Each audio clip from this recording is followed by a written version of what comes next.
this video I want to show you how to clear the maintenance alert after you have performed your maintenance. It's actually very easy. Let me get set up real quick. So from your Android Auto, you just find settings. You may have to swipe left or right depending where you have yours.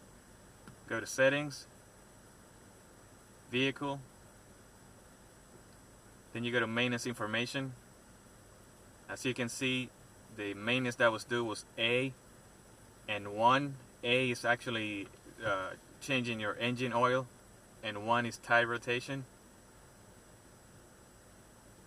You click select reset items, all due items, select reset, and that's it as far as resetting your maintenance alert.